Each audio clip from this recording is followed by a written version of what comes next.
अस्सलाम वालेकुम। उम्मीद करता हूँ कि आप सब खैरियत से होंगे। आज के वीडियो लेक्चर के अंदर हम लोग चैप्टर नंबर 1 को डिस्कस करेंगे। चैप्टर नंबर 1 क्या है? Real numbers. रियल नंबर्स क्या होते हैं?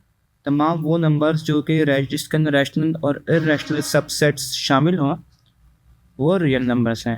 रियल नंबर सबसे बड़ा सेट होता है और इसमें जो है सारे रैशनल और इर्रेशनल नंबर शामिल हैं। रैशनल नंबर्स कौन से होते हैं? वो नंबर जो कि p/q की फॉर्म में एक्सप्रेस्ड हो सकते हैं। और इरेशनल नंबर कौन से होते हैं? जो कि हम p/q की फॉर्म में एक्सप्रेस नहीं कर सकते। इसके अंदर रैशनल और इरेशनल ये दोनों सेट्स जो हैं शामिल हैं। रैशनल नंबर्स कौन से होते हैं? तमाम वो नंबर्स जो कि p/q की फॉर्म में एक्सप्रेस हो सकते हैं। और इरेशनल नंबर्स कौन से होते हैं? जो कि p/q की फॉर्म में एक्सप्रेस नहीं हो सकते। फॉर एग्जांपल, एक नंबर है हमारे पास 9/11, इसकी पॉइंट्स में वैल्यू आ जाएगी और ये p/q की फॉर्म में एक्सप्रेस हो सकता है। p को हम कह लेंगे ये न्यूमरेटर है और q क्या है? q एक डिनोमिनेटर है। तो p/q की फॉर्म में जितने भी नंबर्स एक्सप्रेस होते हैं वो रैशनल नंबर्स होते हैं। जबकि इरेशनल नंबर की हम एग्जांपल ले सकते हैं √11। √11 एक इरेशनल नंबर है जिसको हम लोग p/q की फॉर्म में एक्सप्रेस नहीं कर सकते। ये दोनों सबसेट्स हैं किसके? रियल नंबर्स के। और रियल नंबर्स के अंदर रैशनल और इरेशनल नंबर शामिल हैं। ये सबसे बड़ा सेट होता है। रैशनल नंबर के अंदर फर्दर कुछ सबसेट्स आ जाते हैं। Number 1 is integers. इंटीजर कौन सा सेट है?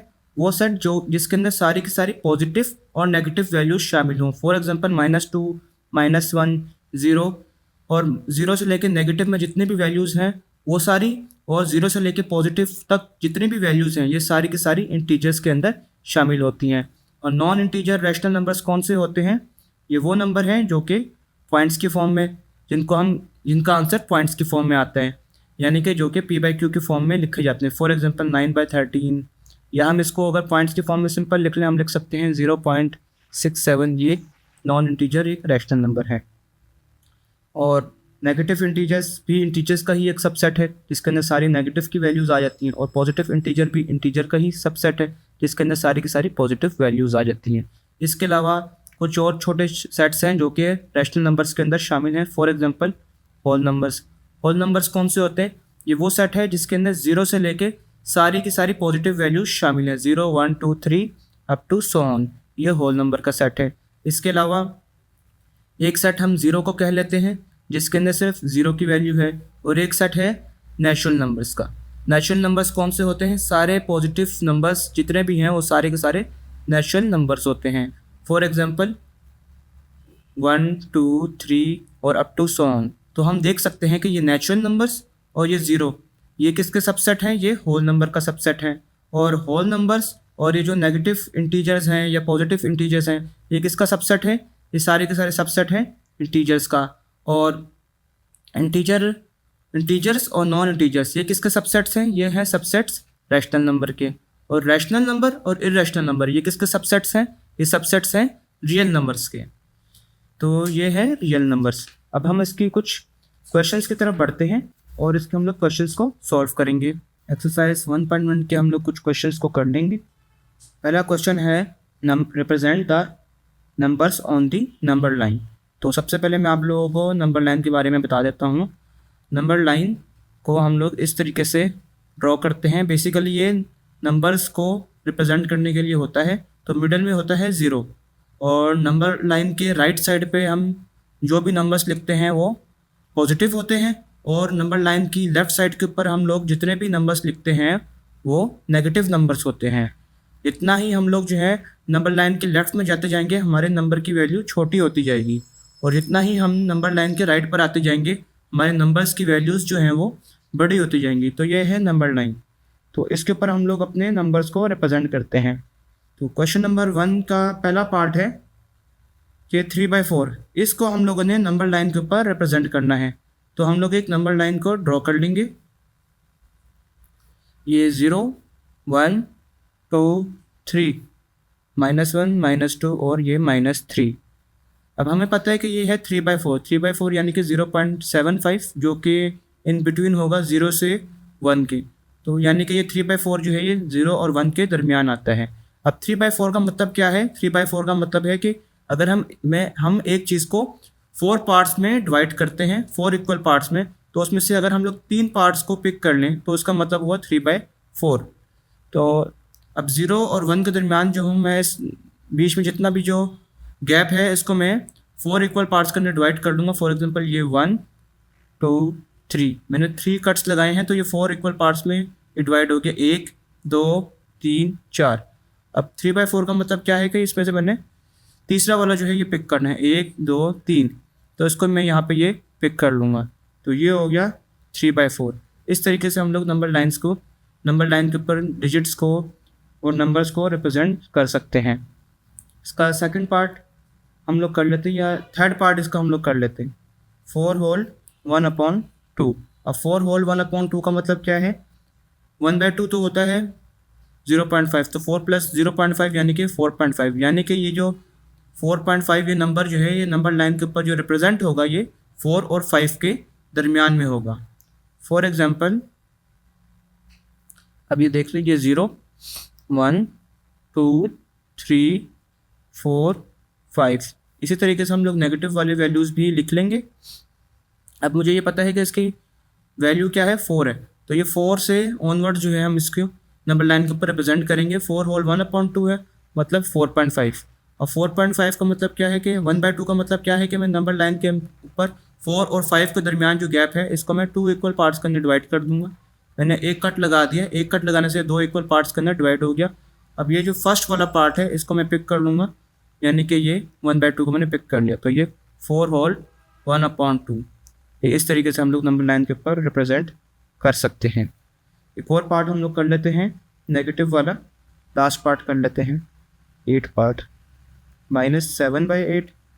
-7/8 को भी मैं नंबर लाइन के ऊपर नेगेटिव साइड के ऊपर रिप्रेजेंट करूँगा।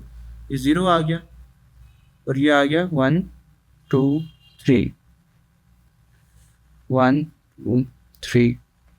तो अब हमारे पास ये 0 और -1 के दरमियान में हमने इसको रिप्रेजेंट करना है, तो उसको मैं 8 इक्वल पार्ट्स के अंदर कट कर लूँगा, यानी कि मुझे 7 लाइन्स लगाने पड़ेंगे, 1 2 3 4 5 6 7, और इसमें से मैं 7 पार्ट को पिक करनी है, 1 2 3 4 5 6 7, ये 7th पार्ट है -7/8। क्योंकि ये वैल्यू माइनस में थी तो हम लोगों ने इसकी रिप्रेजेंटेशन लेफ़्ट साइड के ऊपर की है। इसके अंदर एक पार्ट और देख लेते हैं, √8 वाला।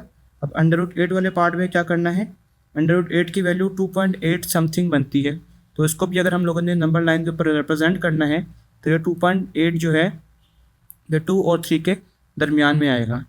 तो ये 0 1 2 3 -1 -2 -3।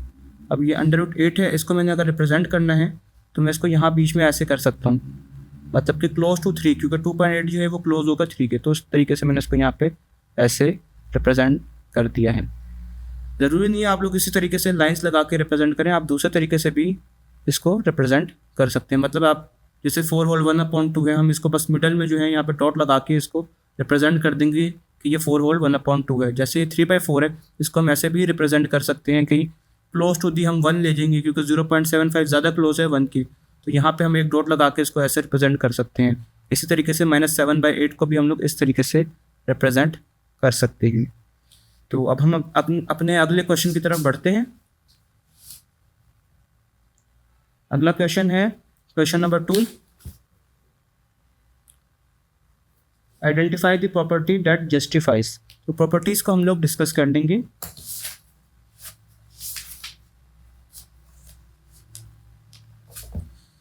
ये प्रॉपर्टीज़ हम लोग इधर से देख रहे थे ऑक्साइड, तो कुछ इन लोगों ने प्रॉपर्टीज़ को डिस्कस किया हुआ है। Number 1 is closure property, number 2 is commutative property, number 3 is associative property, number 4 identity property है, और नंबर 5 है इनवर्स प्रॉपर्टी।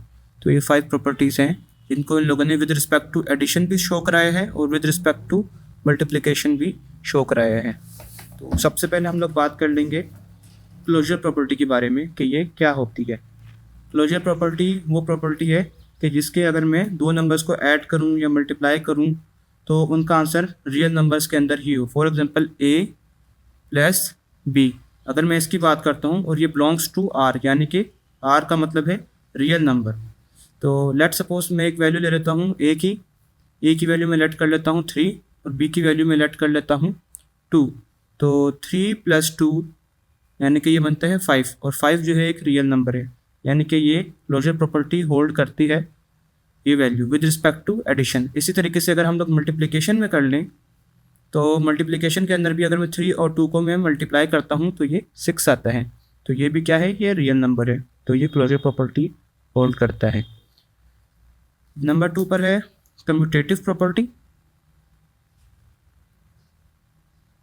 कम्यूटेटिव प्रॉपर्टी वो प्रॉपर्टी है कि अगर हम लोग दो वैल्यूज़ को ऐड करें या मल्टीप्लाई करें और अगर हम उनकी पोजीशन को चेंज कर दें, तो इससे हमारा जो क्वेश्चन है या हम जो आंसर निकाल रहे हैं उसके ऊपर कोई फ़र्क नहीं पड़ता। For example a + b = b + a, यानी कि अगर मैं a और b को ऐड करूं या b और a को ऐड करूं तो इससे कोई फ़र्क नहीं पड़ेगा। फॉर एग्जांपल a की वैल्यू, जैसे मैंने जो वैल्यू सेलेक्ट की हम इसी को यूज़ कर लेंगे।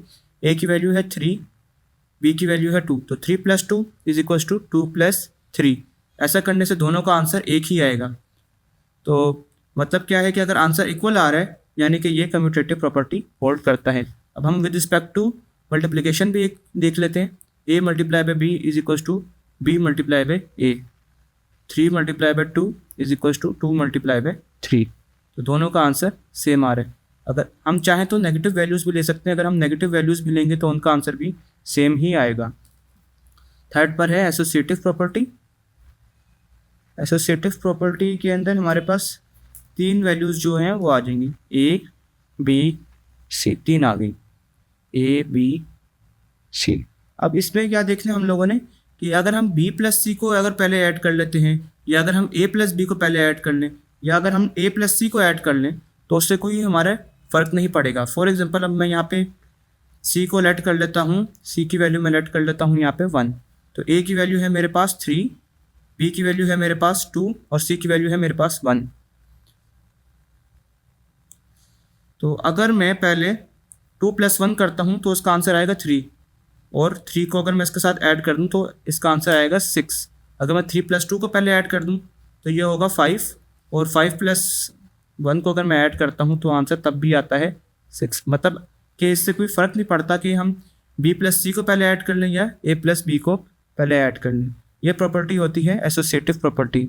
इसके अंदर अगर हम मल्टीप्लिकेशन में भी क्वेश्चन को सॉल्व करेंगे तो हमारे पास सेम रिजल्ट आएगा।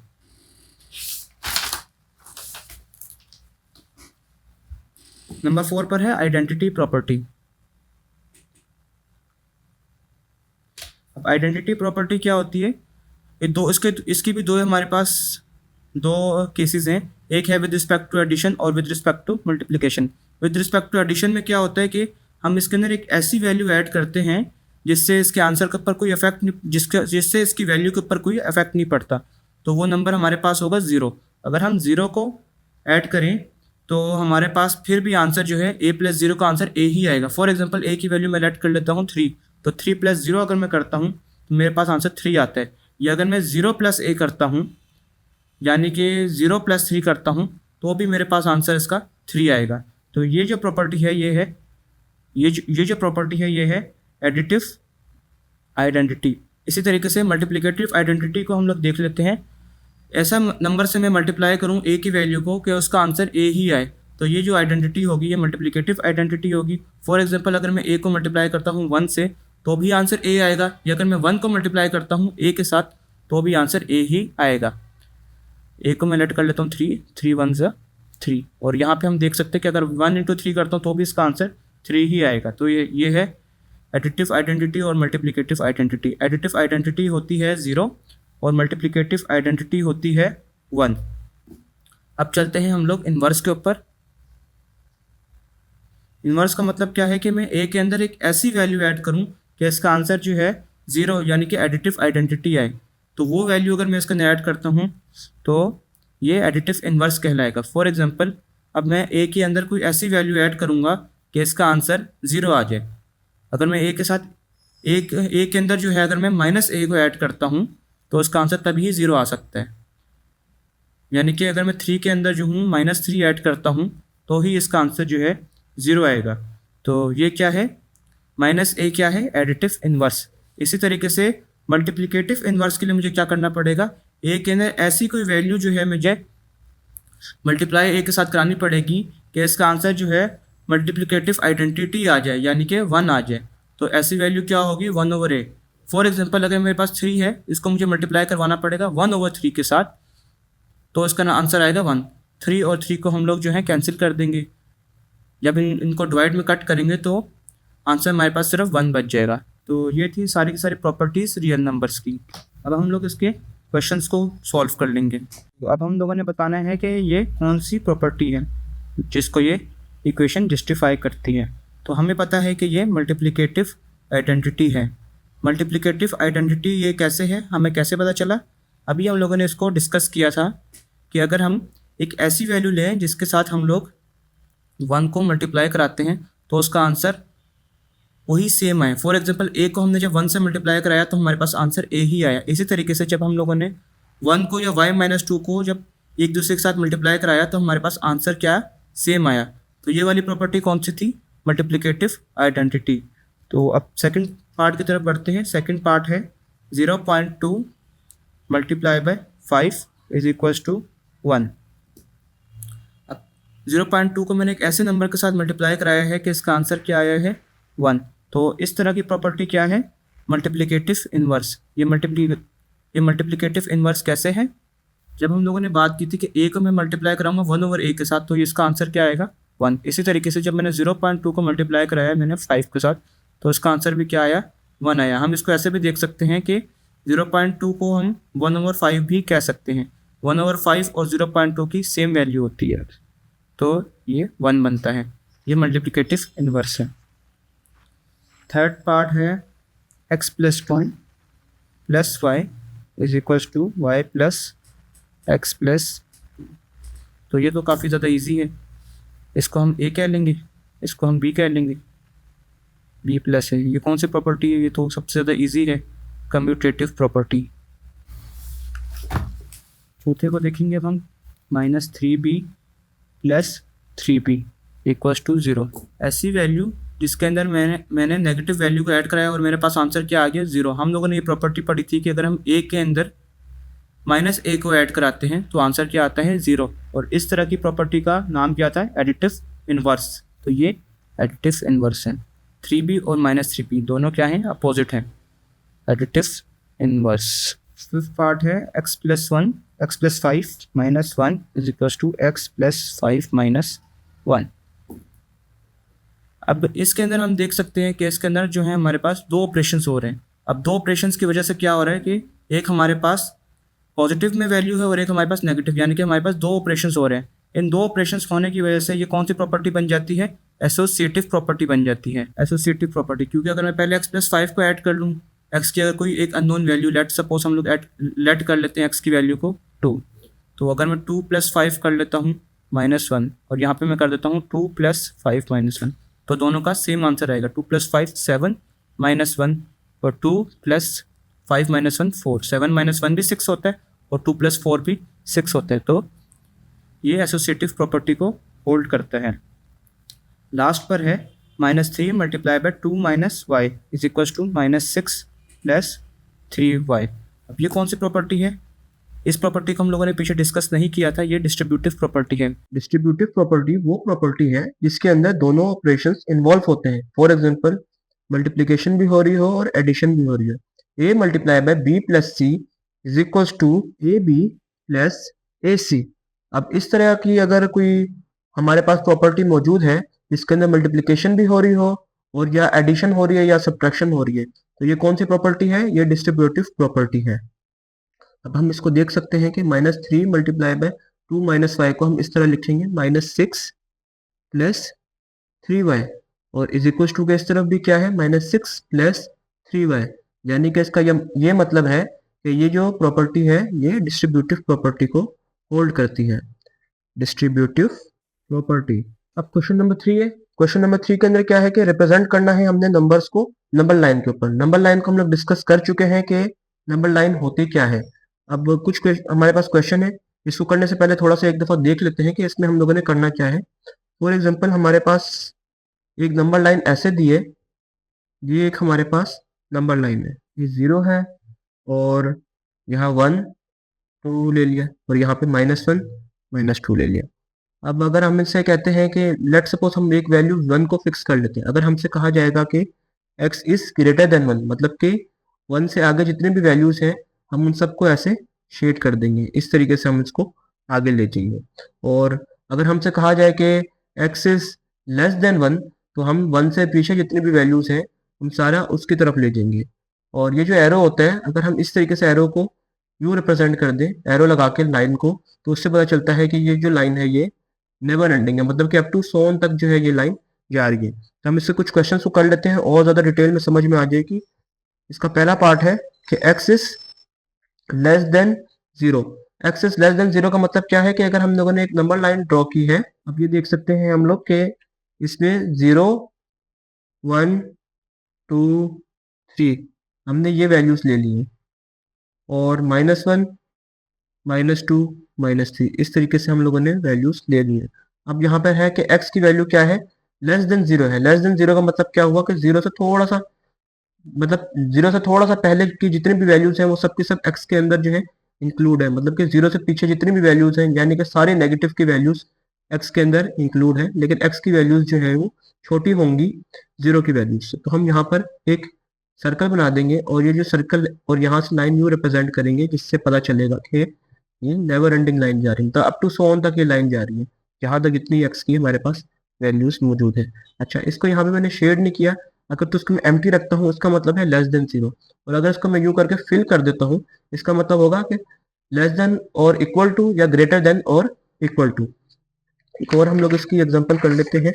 सेकंड पार्ट है x is greater then -3 and 3 is greater then x। तो इसके अंदर हम लोग देख सकते हैं एक नंबर लाइन हम लोग सबसे पहले ड्रॉ कर लेंगे।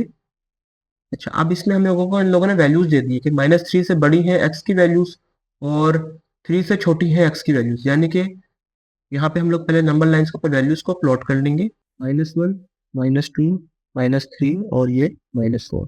अब हम देख सकते हैं -3 यानी कि x की वैल्यूज क्या है, ग्रेटर है -3 से, तो यहाँ पे मैं सर्कल बना दूंगा और ये लाइंस जो है ये इस तरीके से जाएंगी और ये कहाँ तक जाएंगी, लेस देन 3, यानी कि ये यहाँ तक आएंगी। तो इसके दरमियान में सारी की सारी जो है नंबर लाइन के ऊपर जो है मैं वैल्यूज को ग्राफिकली रिप्रेजेंट करूंगा ऐसे, इस तरीके से। एक इक्वल टू वाला भी कर लेते हैं। फॉर एग्जाम्पल हमारे पास एक पार्ट है, थर्ड पार्ट ही कर लेते हैं, -4 is less than x and x is less than equal to 4। तो इसके अंदर हम लोग देख सकते हैं कि एक हमें लेस देन और इक्वल टू का हमारे पास एक ऑपरेशन है, और एक साइन जो है हमारे पास वो ग्रेटर देन का है, और एक हमारे पास लेस देन और इक्वल टू का जो साइन है। 0 1 2 3 4 -1 -2 -3 -4। तो यहाँ पर हम लोग जो है ये सर्कल जो है हम लोग उसको मतलब कि फिल नहीं करेंगे, और यहाँ पे जो सर्कल है इसको मैं फिल कर दूंगा, और इसके दरमियान में जितनी भी वैल्यूज हैं वो ग्राफिकली हम लोगों ने रिप्रेजेंट कर दी है नंबर लाइन के ऊपर। तो इस तरीके से हम लोगों ने नंबर लाइन के क्वेश्चंस को करना है, और इस तरीके से हम लोगों ने नंबर लाइन के ऊपर नंबर्स को रिप्रेजेंट करना है। तो अगला क्वेश्चन है क्वेश्चन नंबर 4, और इस क्वेश्चन में क्या है कि हम लोगों ने प्रॉपर्टीज, इक्वालिटी की प्रॉपर्टीज और इनइक्वालिटी की प्रॉपर्टीज, इनको हम लोगों ने आइडेंटिफाई करना है। तो 9x is equal to 9x है, ये कौन सी प्रॉपर्टी है, ये रिफ्लेक्सिव प्रॉपर्टी है। इसका हम लोगों को कैसे पता चला, हम लोगों ने रिफ्लेक्सिव प्रॉपर्टी के बारे में पढ़ा था कि ये वो प्रॉपर्टी होती है जिसकी जनरल स्टेटमेंट थी a is equal to a, यानी कि सेम वैल्यूज दोनों तरफ है। तो ये कौन सी प्रॉपर्टी है, ये रिफ्लेक्सिव प्रॉपर्टी है। अब अगली प्रॉपर्टी को हम लोग देख लेते हैं, x plus 2 is equal to Y and y is equal to 2x minus 3, then x plus 2 is equal to 2x minus 3। ये कौन सी प्रॉपर्टी है, ये ट्रांजिटिव प्रॉपर्टी है। इसके बारे में हम लोगों ने क्या पढ़ा था कि अगर a is equal to b हो जाए और b is equal to c हो जाए तो a और c भी आपस में एक दूसरे के इक्वल हो जाएंगे। तो ये जो प्रॉपर्टी है ये है ट्रांजिटिव प्रॉपर्टी। अब थर्ड पार्ट की तरफ हम लोग बढ़ते हैं। इसमें क्या है कि if 2x plus 3 is equal to Y then y is equal to 2x plus 3।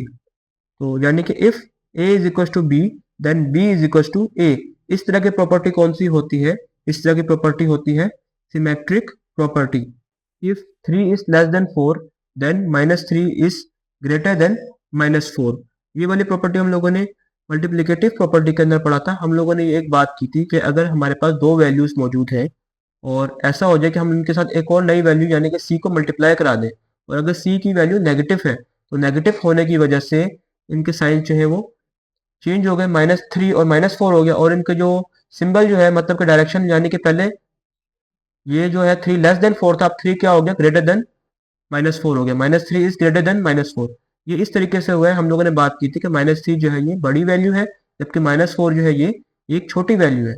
कैसे पता चला? क्योंकि नंबर लाइन के ऊपर जब हम लोग रिप्रेजेंट करते हैं, जैसे ये 0 है, अब जब हम लेफ्ट पर जाते जाएंगे तो वैल्यूज छोटी होती जाएंगी, तो अगर नंबर लाइन के अगर हम 0 से राइट पर जाते जाएंगे तो हमारी वैल्यूज बड़ी होती जाएंगी।